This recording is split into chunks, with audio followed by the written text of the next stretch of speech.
안녕하세요. 감히 제 부모님에 대해 급을 매기던 인간을 인생에서 퇴출시켜버린 여자입니다. 저희 부모님은 시골에서 농사를 지으며 저와 남동생을 키워주셨어요. 비록 집이 가난해 두 분은 대학은 꿈도 못 꾸셨었다고 해요.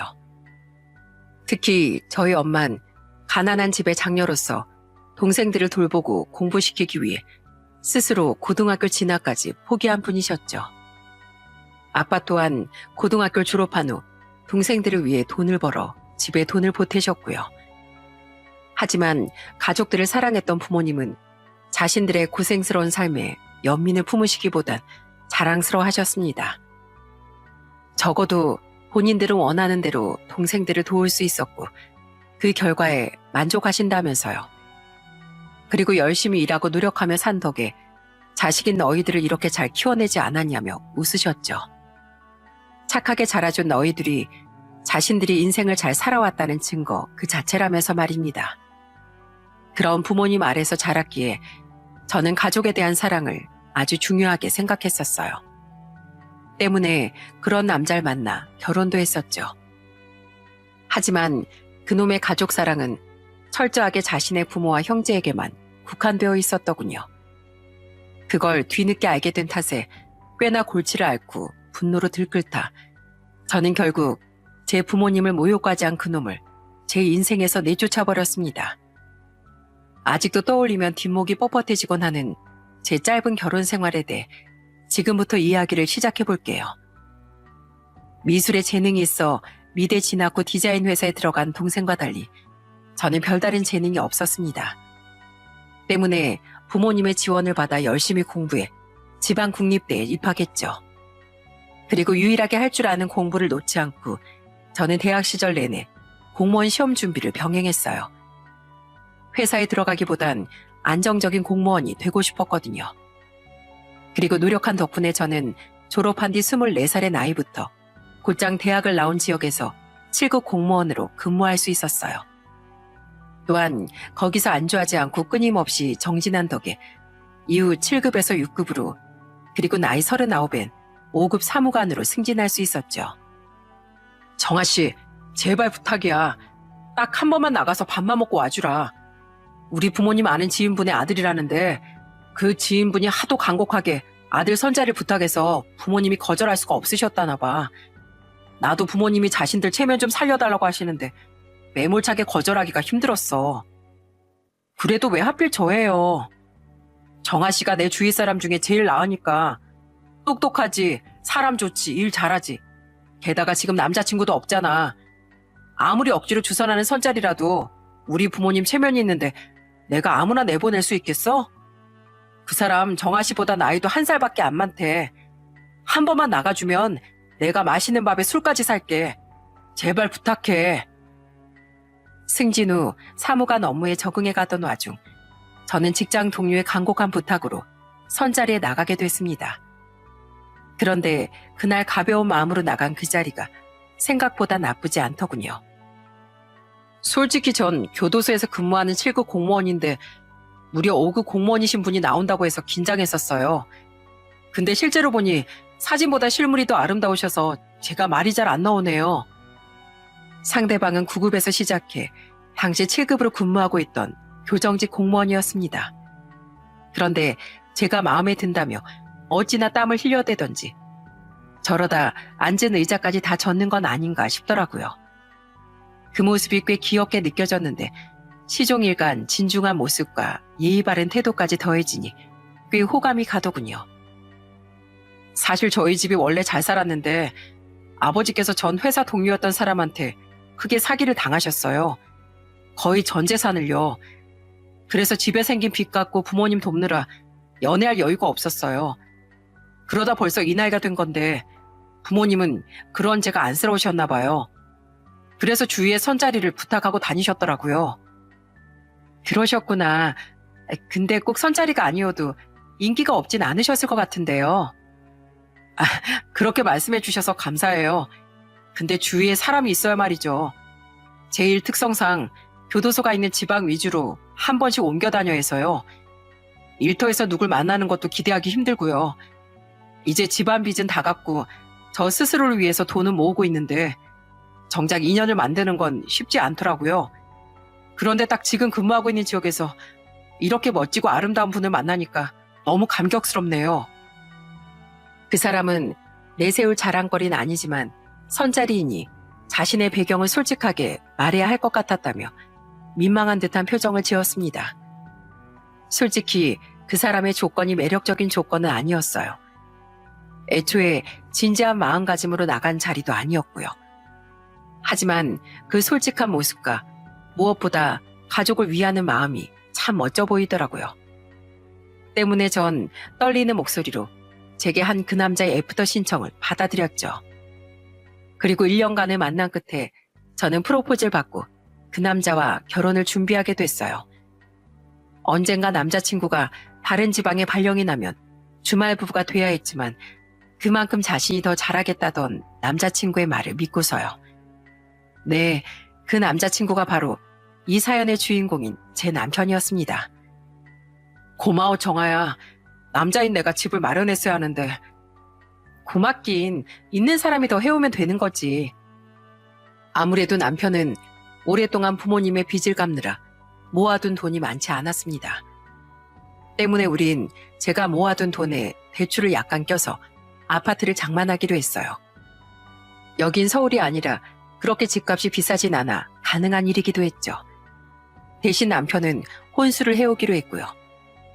그리고 시댁의 첫 인사를 간 날 남편처럼 시부모님도 제게 고맙다고 말했어요. 이렇게 똑똑하고 야무진 아가씨가 우리 석호랑 결혼한다니 너무 고맙고 기쁘네. 아유, 나도 정아 너처럼 반짝반짝 빛나던 시절이 있었는데 혹시 들었니? 내가 서울 유명 여대를 나왔다는 거. 아니요. 그러셨어요? 너무 대단하시네요. 그치? 그 시절에 여자들이 그런 좋은 대학에 가는 일은 썩 흔하지 않은 일이었거든. 아이, 가만히 있어봐라. 그럼 우리 남편도 명문대 나온 것도 몰랐겠네. 정말요? 아버님께서 유명 대기업에서 근무하셨다는 것만 들었어요. 맞아. 그땐 사모님 소리도 듣고 참 살기 좋았지. 우리가 지금은 비록 이런 낡은 전셋집에 살고 있지만 원래는 서울에서도 꽤 비싼 브랜드 아파트에 살았어. 내 취미는 비싼 수익 세트 모으는 거랑 전시회 관람이었지. 내가 워낙 고급진 사람이라 예술품 보는 눈도 탁월했거든. 그땐 백화점 명품 브랜드 아니면 몸에 옷도 가방도 걸치지도 않았었는데 지금은 참 신세가 처량해. 우리 남편이 그 사기꾼 말만 듣고 그 좋은 직장 때려치우면서 전 재산 날리지만 않았어도 지금도 떵떵거리고 살았을 텐데. 에휴. 그런데 고맙다는 말과 별개로 시부모님은 엄청난 자랑꾼들이었어요. 대충 시댁이 남편이 20대 초반까진 잘 살았다는 걸 듣긴 했었어요. 하지만 집이 쫄딱 망한 뒤 시부모님은 당시 서울의 낡은 빌라 전셋집에 살고 있었죠. 남편의 도움으로 빚은 다 갚았지만 자가를 마련할 여력은 없었다면서요.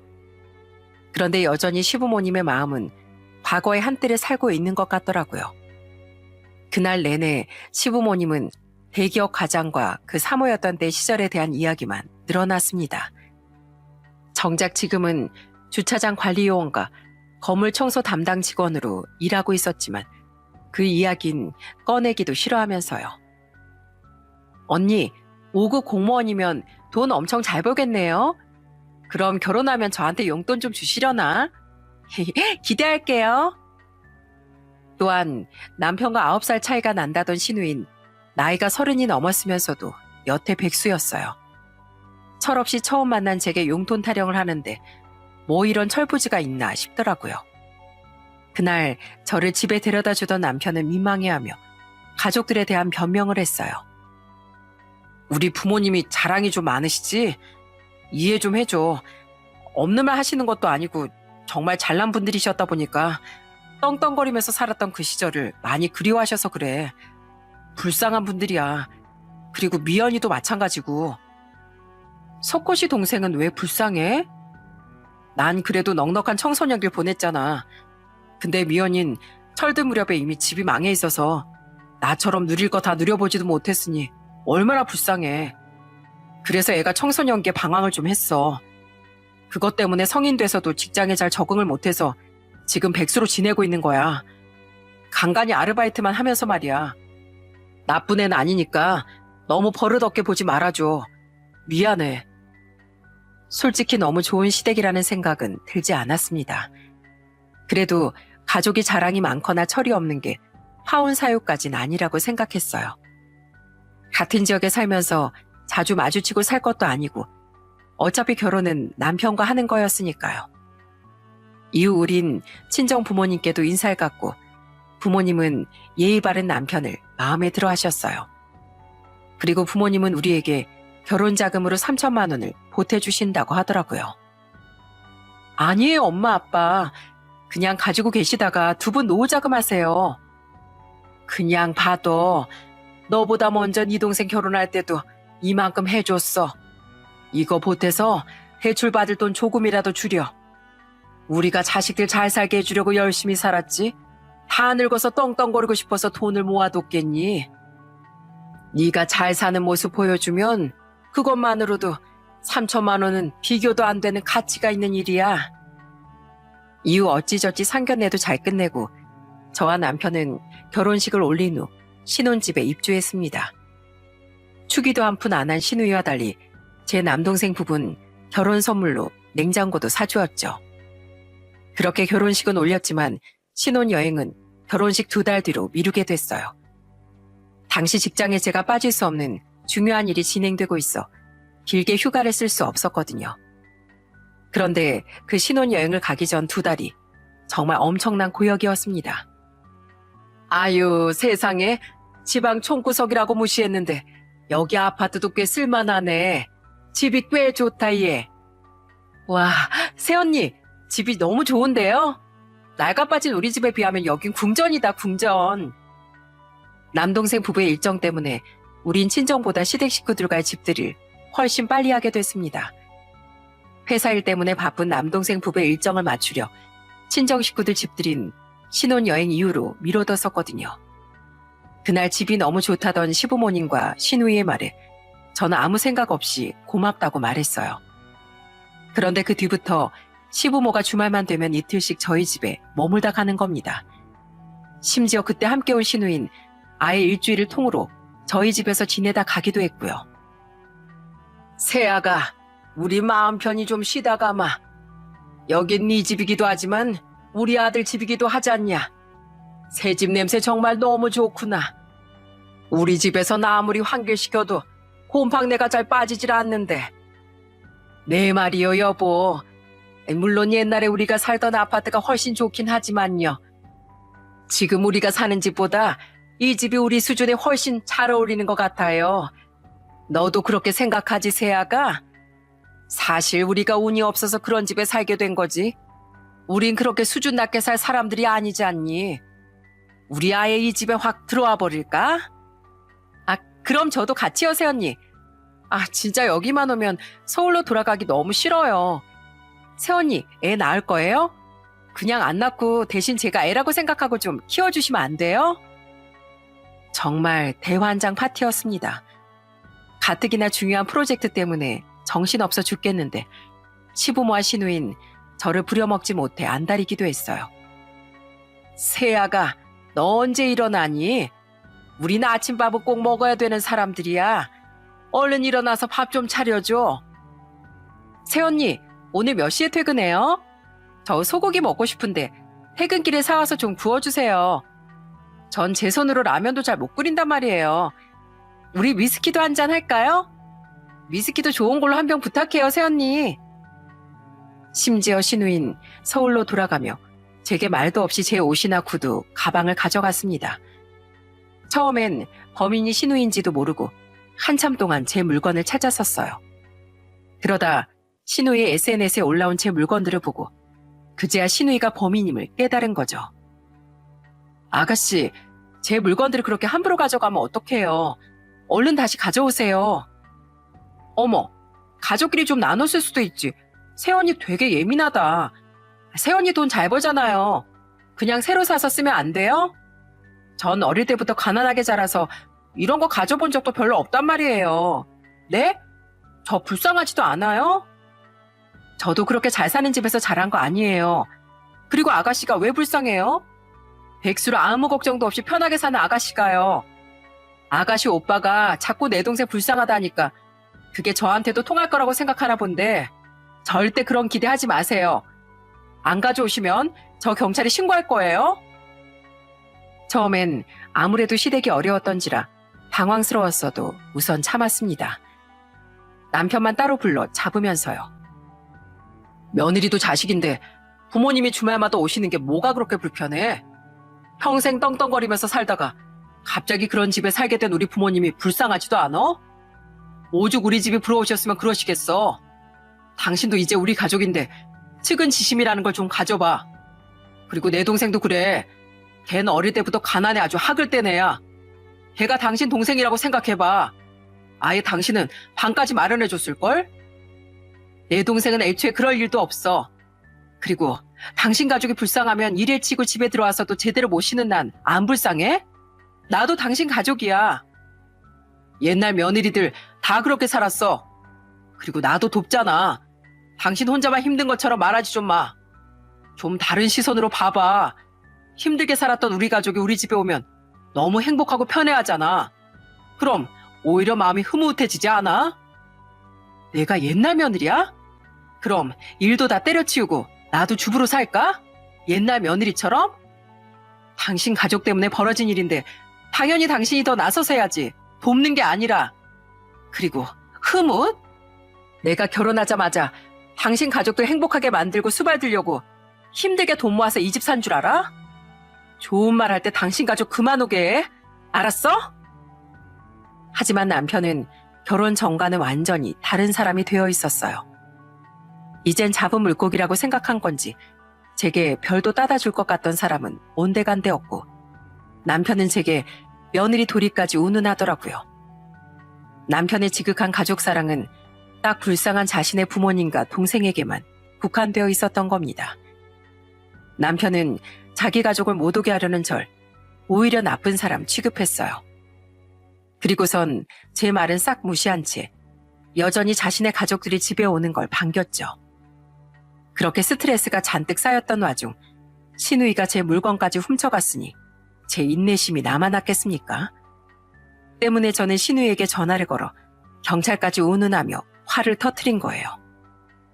새아가 너, 우리 미연이 경찰에 신고한다고 겁박했다며? 자, 이해했다. 걔가 너한테 서운하다면서 이번에 자기는 안 오겠다고 물건만 전부 우리 통해서 돌려보냈어. 가족끼리 물건 좀 돌렸을 수도 있지. 어쩜 그렇게 야박하니? 이 정도 브랜드들은 우리가 잘 나갔을 땐 거들떠도 안 봤던 것들이야. 이까짓 거 얼마나 한다고 네 시누이 눈에서 눈물을 내니? 그런 하찮은 것들이면 어머님 아버님이 직접 사주시면 되잖아요. 아니면 아가씨가 직접 사던가요. 그런데 못 그래서 제 걸 훔쳐간 거 아닌가요? 말하고 빌려간 것도 아니고. 그리고 왜 저만 시댁 식구들을 어려워해야 돼요? 어머님 아버님하고 아가씨는 저를 하나도 안 어려워하는데요. 말이 나와서 말인데 이제 아가씨도 두 분도 주말마다 여기 오는 거 그만해주세요. 저도 집에서 좀 편하게 쉬고 싶은데 결혼하고 나서 스트레스 받아서 원형 탈모까지 왔어요. 뭐? 예, 우리가 우리 아들 집에도 마음대로 못 오니? 여긴 제 집이기도 해요. 자꾸 아가씨도 두 분도 제 남편 집이라고 하는데 치사해도 제가 현실을 꼬집어서 말씀드려야겠네요. 이 집이요, 제가 평생 모은 돈에 저희 부모님 돈까지 들어간 엄연한 제 명의의 집이에요. 그런 집에 저희 부모님은 아직 집들이도 못 오셨는데 왜 어머님 아버님하고 아가씨는 마치 본인들 집처럼 구시는 거예요? 저 말씀드렸습니다. 다음 주부턴 진짜 오지 마세요. 그 주 주말 이번에도 어김없이 내려온 시부모는 제게 물건들을 던지며 화를 냈습니다. 그 짧은 사이 시댁에 질릴 대로 질려버린 전 에라 모르겠다는 마음으로 속마음을 솔직하게 외쳐버렸죠. 그리곤 그런 저를 말리는 남편도 어안이 벙벙해진 표정인 시부모도 꼴도 보기 싫어 집을 나와 호텔을 빌려 주말을 푹 쉬어버렸습니다. 진짜 너무하다 당신. 우리 부모님 결국 배달 음식만 드시다가 서운하다고 울고 돌아가셨어. 어떻게 며느리가 돼서 시부모님한테 그럴 수가 있어?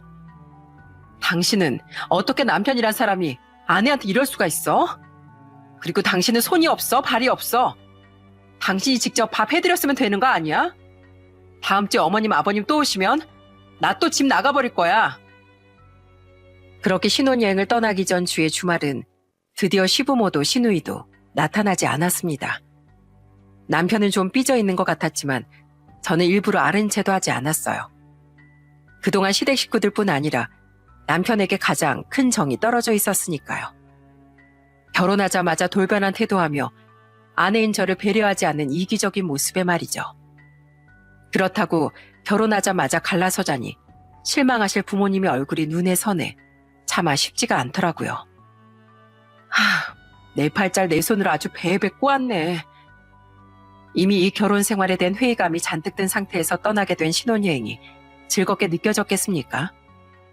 하지만 이미 비행기 표도 숙소도 전부 예약되어 있었으니 하는 수 없이 저는 5박 6일의 신혼여행을 떠났어요. 그날 시모는 제게 전화를 걸어 아직 화가 난 듯 까칠한 목소리로 이런 명령 같은 부탁을 남겼죠. 예, 너 우리한테 미안하지? 근데 우리 맨입으로는 사과 안 받아줄 거니까 비싼 선물 제대로 가지고 와서 사과해. 센스껏. 알지? 거기다 대고 좋은 대답이 나올 리 있었겠습니까? 하지만 제 표정을 본 남편은 얼른 전화를 뺏어서 당연하죠 어머니 기대하세요 하는 말과 함께 전화를 끊어버리더군요. 그리곤 최근 사이가 좋지 않았던 제 눈치를 슬슬 보며 이런 말 같지도 않은 말을 했죠. 봤지 여보? 이번에 내가 중간 역할 잘했어. 그러니까 이제 기분 좀 풀어라. 아잉. 몇백의 손해를 감수하고 그냥 신혼여행을 때려치울까 전 정말 몇 번이나 고민했습니다. 하지만 돈이 아깝다는 생각이 그 고민을 결국 이겨버렸죠.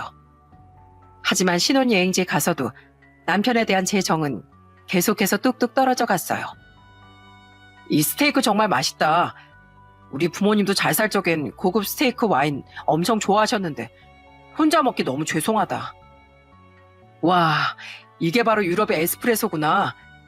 우리 부모님도 한때는 고급 커피만 즐겨 찾아 드셨는데 드셔보셨으면 정말 좋아하셨겠다.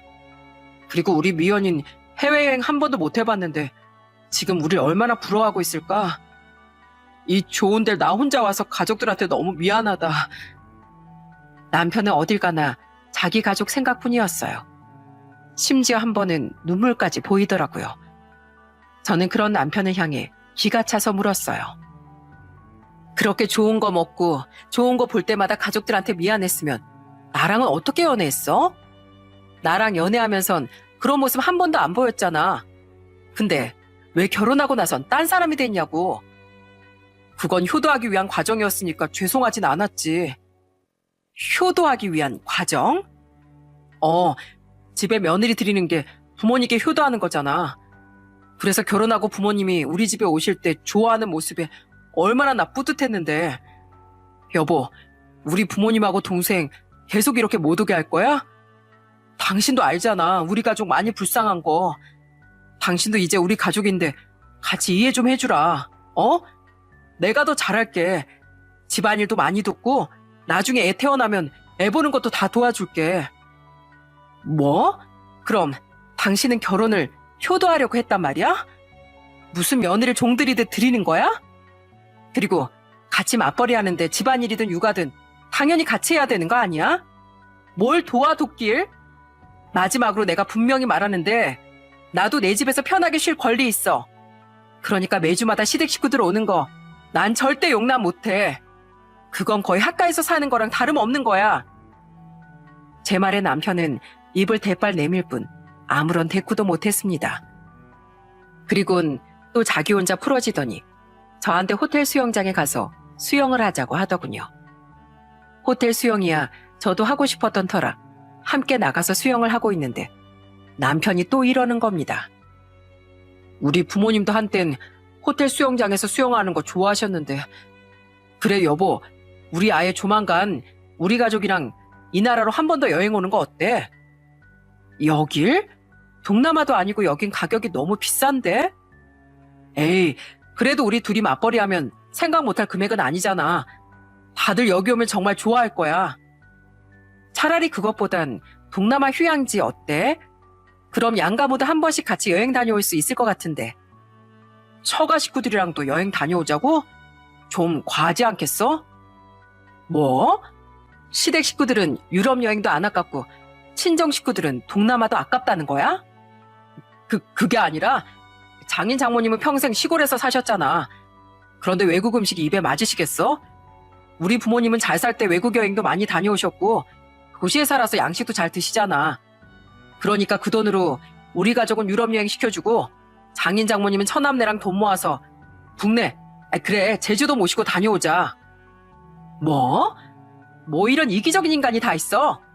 우리 부모님도 피자, 스파게티 이런 거 좋아하시거든? 당신 지금 우리 부모님한테 돈 쓰기 아깝다 이거야? 아니, 그냥 생활 수준에 맞춰서 여행 다녀오자 이거지. 왜 사람 뜻을 오해하고 그래? 아유, 혜진이가 춥다. 우리 그만 들어가자. 자기 가족만 귀한 줄 아는 모습에 이젠 환멸이 났습니다. 어느 정도였냐면 더 이상 남편과 앞으로의 결혼 생활에 대한 이야기는 싸움으로라도 나누기 싫을 만큼 말이죠. 이런 인간과 정말 더는 못 살겠다 싶어 저는 한국에 돌아가면 진지하게 이 결혼에 대해 다시 얘기해봐야겠다고 다짐했어요. 여보, 우리 오늘은 백화점 좀 다녀오자. 백화점? 왜? 우리 어머니 전화 잊었어? 선물 사오라고 하셨잖아. 세관 신고하면서 낼 세금을 감안하고라도 이 나라가 근원진 브랜드에서 명품 사가는 게 한국에서 사는 것보다 훨씬 저렴하지 않겠어? 어느덧 한국으로 돌아가기 전날이 되었어요. 그날 우린 남편의 제안에 의해 백화점을 가게 됐죠. 솔직히 마지막 날이고 뭐고 남편과 돌아다니기 싫어 숙소에만 있고 싶었는데 저도 부모님 생각이 나더라고요. 아빠 선물은 면세점에서 좋은 양주를 사려고 했는데 엄마 선물은 명품 가방이나 지갑 같은 것도 나쁘지 않겠다 싶었죠. 여보, 이거 어때? 고급진 게 우리 어머니 이미지에 딱일 것 같지? 그래, 예쁘네. 남편은 한 명품 매장에서 한국 돈으로 300만 원 정도 되는 가방을 시모의 선물로 샀습니다. 그 정도 가격이면 친정 엄마께 선물해드리기도 좋겠다 싶어 저는 다른 가방들을 보고 있었어요. 그런데 여전히 매장을 둘러보고 있던 제게 남편이 의아한 듯 묻더라고요. 이미 가방 샀는데 뭘 계속 봐. 내 동생 거 사려고? 걔는 술 사다 달라고 했어. 요즘 위스키가 너무 맛있다면서 말이야. 그래서 아버지랑 미연이 건 면세점에서 사면 돼. 우리 엄마들이 선물 보는 거야. 장모님도 이런 명품 가방 좋아하셔? 사다 드리면 결혼식이나 중요한 자리 한 번씩 들고 다니시겠지 뭐. 친정엄마 선물이라는 말에 남편의 표정이 조금 어두워지는 것 같더군요. 그리곤 잠시 휴대폰을 만지작거리더니 갑자기 제 팔을 끌고 무작정 백화점 밖으로 나가더라고요. 뭐야, 나 아직 안 샀어. 따라와봐. 내가 장모님 선물 살 만한 좋은 곳을 찾았어. 뭐? 여기서 사면 되지 또 어딜 가? 막무가내 남편의 손에 이끌려 저는 남편이 휴대폰으로 부른 택시에 올라타게 됐습니다. 그 택시가 우리를 내려준 곳은 한 시장 앞이었어요. 그리고 남편은 휴대폰 지도를 보며 저를 끌고 시장 안으로 들어가더라고요. 인터넷에서 이쯤이라고 했는데? 저기 있다. 여보, 저기야. 남편이 절 데려간 곳은 시장의 한 가방 매장이었어요. 딱 봐도 짝퉁인 명품 브랜드의 모조품들을 파는 곳인 것 같았죠. 불길한 기운이 마구 몰려왔습니다. 아니나 다를까 남편은 벙찐 저를 향해 환하게 웃으며 이러더라고요. 자, 봐. 아까 거기 있는 것들이랑 똑같이 생겼지? 근데 가격은 여기가 훨씬 싸. 이게 좋겠다. 그러더니 제가 할 말을 잃은 사이 자기 멋대로 가방 하나를 결제하더군요. 한국 돈으로 약 3만 원을 주고서요. 그리곤 제게 그 가방이 든 비닐봉지를 내밀며 어처구니 없는 말을 했죠. 장모님 선물도 이젠 끝. 정말 현명한 쇼핑이었어. 그지? 장난쳐? 당신 엄마 선물은 300만 원짜리 사고 우리 엄만 이딴 짝퉁 3만 원짜리 산다고? 화났어? 근데 들어봐. 이건 나름의 이유가 있어. 우리 어머니는 명품에 대해 잘 알고 계시잖아. 그리고 주변 친구분들도 다 수준 있는 계층 분들이란 말이야. 그런데 장모님은 평생 시골에서 농사만 짓던 분이 명품이 뭔지 알기나 하시겠어? 평소에 들고 다닐 일도 없으실 거고 어쩌다 한번 이런 거 들고 다닌다고 해도 다들 흉 같은 거 안 볼 거야. 내가 돈을 아끼려는 게 아니라 급에 맞는 선물을 산 거라고. 뭐? 생각해봐. 대기업 사모 출신에 유명여대 졸업한 우리 어머니가 명품백 들고 다니는 거랑 중졸의 농사꾼인 장모님이 명품백을 들고 다니는 거랑 보기가 같겠어? 오히려 이렇게 가성비 좋은 가방 사드리는 게 현명한 소비인 거야. 그렇게 우린 돈 아껴서 좋고 우리 어머니도 장모님도 급에 맞는 선물 받아서 좋고 완전 누이 좋고 매부 좋은 거 아니야? 보자 했더니 이놈이 기어코 넘지 말아야 할 선을 넘더군요. 저는 기가 차서 그 가방이 든 비닐봉다리를 그놈 품으로 다시 던져버렸어요. 그리곤 저희 엄마에게 감히 극극거린 그놈에게 자기 주제 파악을 호되게 시켜줬죠. 이게 어디서 감히 소중한 우리 엄마한테 극극거려? 야, 너 그렇게 급 좋아하니까 한번 따져보자. 나 5급 공무원인데 넌 몇 급이야? 겨우 7급 아니야? 아니 여보, 여기서 우리 급수 얘기가 왜 나와? 나보다 급도 낮은 놈이 감히 내 부모님한테 급 따지는 게 우스워서 네 위치 파악 시켜주는 거야. 야, 난 너희 집이 우리 집보다 못 살았어도 내가 너보다 직업도 좋고 모아둔 돈도 많았어도 너한테 생색 한번 낸 적 없어. 사람의 수준은 그런 조건이나 돈이 아니라 인성에서 나오는 거라고 생각했으니까. 나도 알아. 그래서 매번 고마워하고 있잖아. 네가 나한테 고마워했다고? 확 주둥이 꿰매버릴라. 네가 진짜 고마움을 아는 인간이었으면 적어도 네 식구들 행동에 대해 나한테 미안은 했을 거야. 근데 넌 애초부터 날 너희 집 식구들 뒤치다거리 시킬 요량으로 나랑 결혼한 거 이젠 다 알아. 그리고 이젠 확실히 알았어. 넌 돈도 직업도 나보다 못할 뿐 아니라 인성은 최악이라는 걸. 너도 쥐뿔도 없으면서 며느린 날 자기들 발 아래로 보는 당신 부모도 모렴치한 네 동생도 내가 본 인간들 중에 아주 최악급인 인간들이야. 난 더 이상 너랑 못 살아. 이 찌질한 찐따 효자야. 여보! 저는 그놈을 길바닥에 내버려 두곤 그대로 시장을 달려나와 택시를 탔습니다. 그리곤 호텔에 도착하자마자 다행히 여유가 있던 객실을 하나 더 빌렸어요. 뒤늦게 호텔에 도착한 남편은 캐리어에 짐을 싸서 막 객실을 나오던 절 보곤 허둥지둥 달려오더라고요. 여보, 갑자기 짐 싸서 어딜 가려고?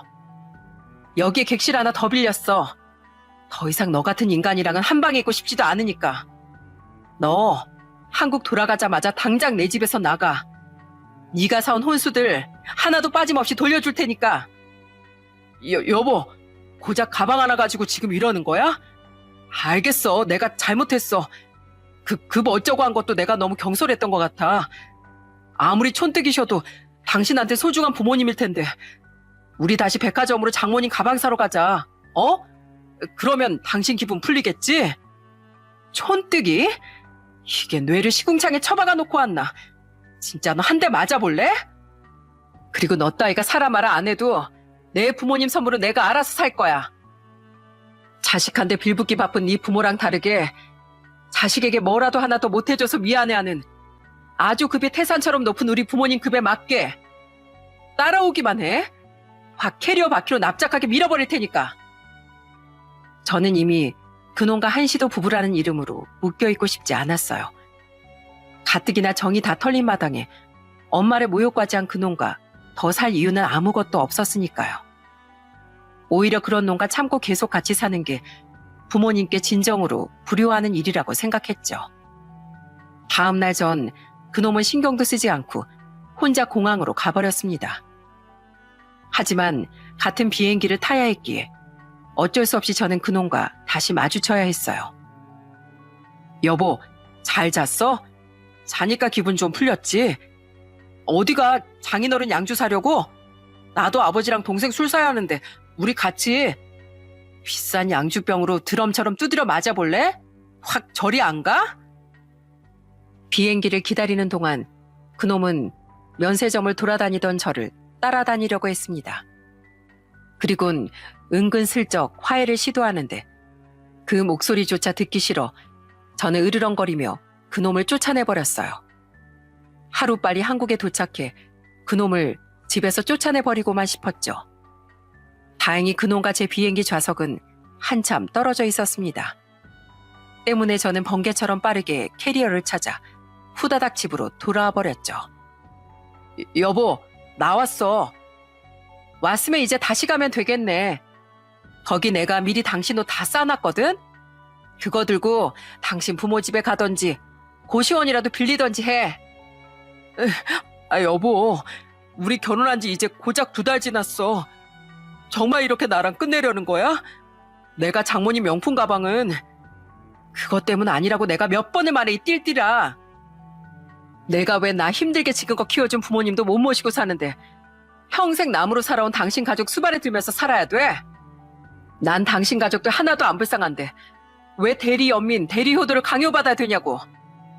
야, 그렇게 네 가족이 불쌍하고 소중하면 엄한 남의 집 다 고생시키지 말고 너 혼자 희생하면서 살아.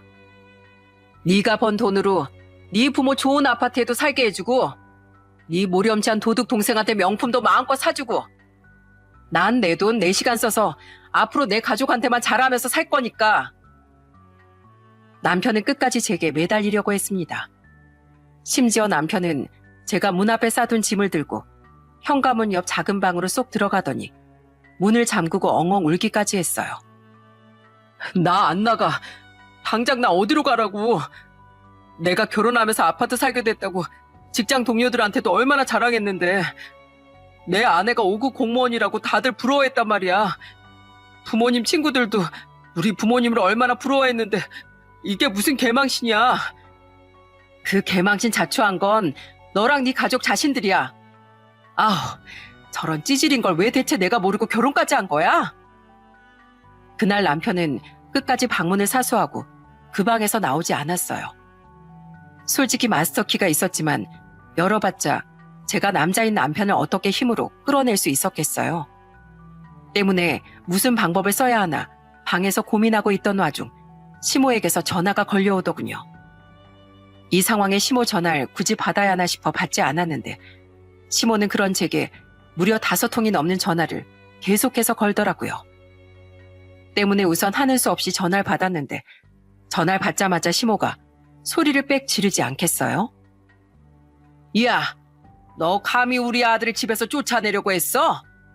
방금 우리 아들이 너랑 결혼하자마자 갈라서게 생겼다면서 엉엉 울면서 전화했더라. 너 사람 보는 눈이 팔에 달렸니? 우리 아들이 얼마나 1등급 신랑감인데 책임감이 있지. 가족 사랑 끔찍하지. 무려 7급 공무원이라 직장도 안정적이지. 너 고작 우리가 너희 집 좀 자주 찾아갔다고 이러는 거야? 원래 가족끼린 네 집 내 집 없이 그렇게 허물없이 사는 거야. 좀 빨리 친해지려고 그런 걸 가지고 왜 이렇게 유난이야? 이유야 말하자면 제 입만 아프고요. 네, 저 사람 보는 눈 발에 달렸었어요. 그러니까 저런 찌질하고 이기적인 인간인 줄 모르고 결혼식까지 올렸죠. 1등급 신랑감이요? 그 아들이 그 엄마 아니랄까봐 급 되게 좋아하시네. 어머님, 아니 아줌마, 잘 들으세요. 아줌마 아들은 결혼정보시장에 나가면 1등급이 아니라 8등급, 9등급 정도나 받으면 다행인 인간이네요. 조건도 별론데 가진 거 하나 없으면서 대리 효도만 바라는 가족들까지 줄줄이 셋이나 딸렸으니까요. 뭐? 9등급? 네, 그러니까 그 책임감 있고 가족사랑 끔찍하고 무려 공무원인 아들 평생 옆에 끼고 사세요. 마찬가지로 책임감 있고 가족사랑 끔찍하고 무려 5급 공무원인 저도 제 부모, 제 형제만 소중하게 여기면서 살 테니까. 그리고 마지막으로 자꾸 나 유명여대 나온 사람이다. 대기업 과장 사모 출신이라 고급지고 우아한 사람이다 하시는데 자식 교육부터 잘 시키고 자기 자랑 좀 하세요. 그렇게 잘났다는 분 딸이 도둑질이 뭡니까, 도둑질이. 끊습니다. 남편은 한심하게 그 사이 시모에게 전화해 이르기까지 했던 겁니다. 저는 그런 시모에게 아줌마라고 선을 딱 그으며 속 시원히 내지른 후 전화를 끊었어요. 그리고 전화를 끊고 나니 제가 내뱉은 도둑질이라는 단어에 경찰이라는 단어가 연계돼 떠오르더라고요. 저는 이거다 싶어 남편이 있던 방의 문 앞으로 다가가 말했습니다. 당신, 우린 혼인신고도 안 됐고 이 집은 내 집인 거 알지? 그럼 내가 당신이 끝까지 안 나가면 주거 침입으로 당신을 신고하거나 퇴거 명령을 내릴 수 있다는 것도.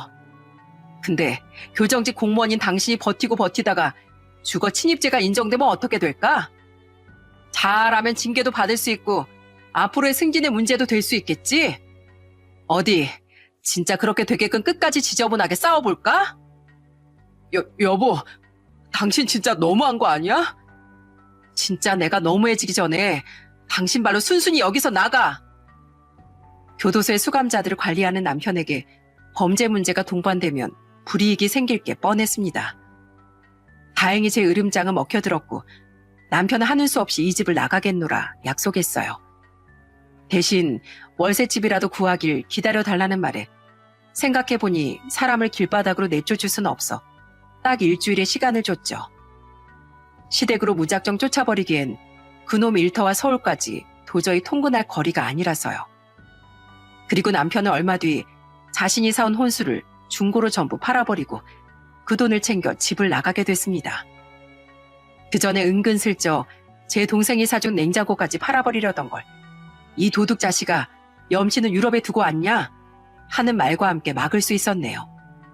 그때 그놈은 미안, 혼수는 전부 내가 해왔다고 착각해서 실수할 뻔했네 하며 말도 안 되는 변명을 해대더라고요. 마지막까지 참 찌질한 인간이었습니다. 그 후 전 이미 제게 그놈과의 파경 소식을 듣고 근심하고 있던 부모님을 찾아뵀어요. 제가 걱정됐는지 동생 부부 또한 저를 보러 친정에 와 있었죠. 원래 그날이 다 같이 저희 집에서 집들이를 하기로 한 날이었거든요. 때문에 마침 시간이 되어 동생 부부는 저를 보러 친정에 와줬던 거예요. 죄송해요, 엄마 아빠. 꼭 잘 사는 모습 보여드리고 싶었는데. 됐다. 사람 일이 어디 그렇게 수월하게만 풀리겠니? 이리 와라. 엄마가 한번 안아줄게. 에휴, 그동안 혼자 마음고생 심했겠구나. 고생했다, 우리 딸. 부모님의 위로를 들으니 그동안 받았던 스트레스가 조금이나마 녹는 기분이었어요. 저는 그날 부모님과 동생 부부에게 공항 면세점에서 산 선물을 전달했어요. 백화점은 아니지만 저는 면세점에서 정말 엄마의 명품 가방을 샀었습니다. 그리고 아빠와 동생의 양주, 마지막으로 올케의 명품 지갑까지 샀었죠. 항상 우리 부모님 잘 챙겨주고 나한테도 잘해줘서 고마워, 올케. 생각해보니까 내가 올케한텐 이런 좋은 선물을 한 번도 못 해줬지 뭐야? 올케는 자기 선물에 무슨 이런 큰 돈을 썼냐며 놀라고 고마워했습니다. 저는 그런 올케에게 내가 며느리가 돼보니 올케가 얼마나 고맙고 대단한 사람인지 확실히 깨달았다며 늘 고맙다는 인사를 했죠. 올케에게든 내 동생과 부모님에게든 우리 가족은 내 마음속에서 항상 1등급으로 소중한 존재니 얼마를 쓰든 전혀 아깝지 않다면서요. 그리고 얼마 뒤 전 가족들을 불러 미루고 미뤘던 집들이도 했답니다. 이젠 혼자 살게 된 그 집에서 제가 사랑에 맞이하는 가족들을 대접할 수 있으니 너무 좋더라고요. 그렇게 저는 2달이 조금 넘는 짧은 결혼 생활에 완전히 종지부를 찍었죠. 그게 고작 몇 달 전 일입니다. 직장 사람들은 너무 빠른 제 이혼 아닌 이혼 소식에 놀라기도 하고 수군거리기도 했어요. 특히 제게 그놈을 소개해줬던 동료는 미안해서 어쩔 줄을 모르더라고요. 아니에요.